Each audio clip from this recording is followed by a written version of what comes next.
The information of all senators, key members of the administration will be coming to the Senate at 11 this morning for an all-members briefing with respect to Yemen and Saudi Arabia.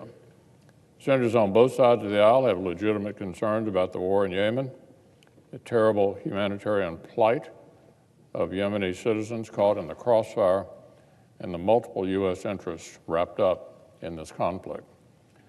The U.S.-Saudi relationship is a long-standing and critical one, but senators on both sides of the aisle also have legitimate concerns about the recent conduct of the Saudi government. All of us want to see our critical foreign partners behave responsibly. I've been encouraged to hear both Secretary Mattis and Secretary Pompeo call for an end to the war in Yemen and for accountability following the murder of Jamal Khashoggi.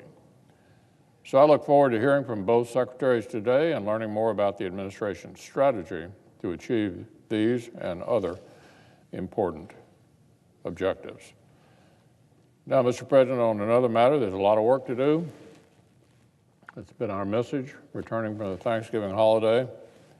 The Senate is staying focused on wrapping up this year's remaining priorities, getting more of the President's team in place, confirming well-qualified nominees to our federal courts, and attending to the pressing legislative business the American people need and expect us to handle.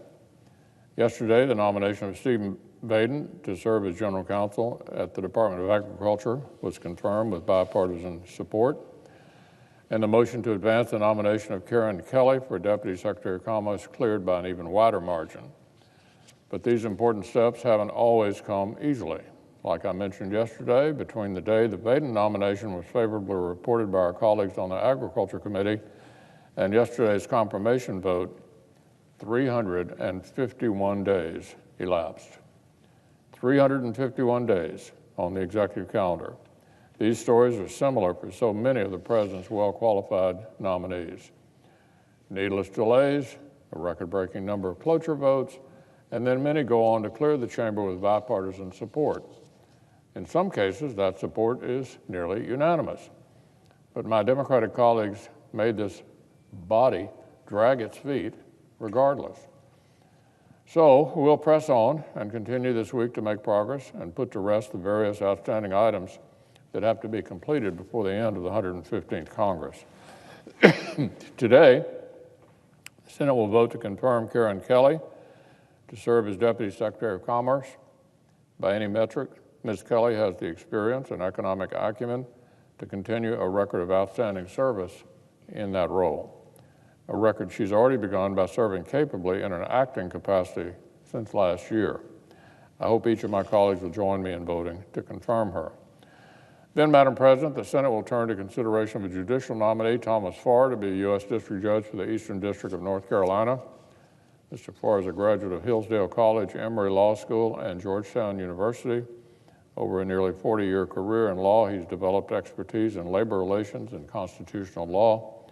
The American Bar Association Standing Committee on the Federal Judiciary, a body that's frequently been held up by